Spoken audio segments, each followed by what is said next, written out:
बिना पियोले सखी पियावा के पियावा के भी सखी गइल विकेश भोजपुरी बिना पियोले सखी पियावा के भी सखी गइल अरे नई खेन देह सखी पहिले हो लेखा रहत रहे चोली में चपाइल दोनों चेका चोली में चपाइल दोनों चेका नई खेन देह सखी पहिले हो लेखा रहत रहे चोली में चपाइल दोनों चेका के कारा करने बोला इतना सुख गइल हो के कारा करने बोला इतना सुख गइल हो कि बिना पियोले सखी पियावा के भी सुख गइल हो कि बिना पियोले सखी पियावा के भी सुख गइल हो बिना पियोले सखी पियावा के पियावा के भी सुख गइल हो बिना पियोले सखी पियावा के भी सुख गइल ए सखी गवने के बेरा हेरा देह पे न रहे सही से न खाई लागी पियावा का कहे पियावा का ए सखी गवने के बेरा हेरा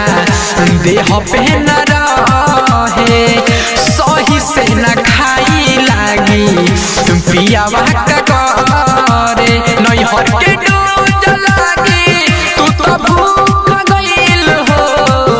अरे यारवा के डोज लागी तू तो भूख गइल हो ए सखी बिना पियोले भातार के भी सुख गइल हो ए सखी बिना पियोले भातार के भी सुख गइल हो बिना पियोले सखी पियावा के भी रिया फिल्म्स रिकॉर्डिंग स्टूडियो दिल्ली बिना पियोले सखी पियावा के भी सुख गइल डोलता वैसे जैसे देह में न दम बा बारो बेदर्दी राहुल तोहर बलम बा ए सखी डोलता वैसे जैसे देह में न दम बा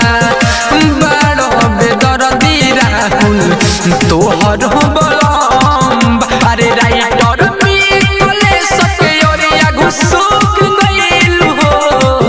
अरे राइटर मिले सके ओरिया घुसुक गइल हो ए सखी बिना पियोले भातार के भी सुख गइल हो ए सखी बिना पियोले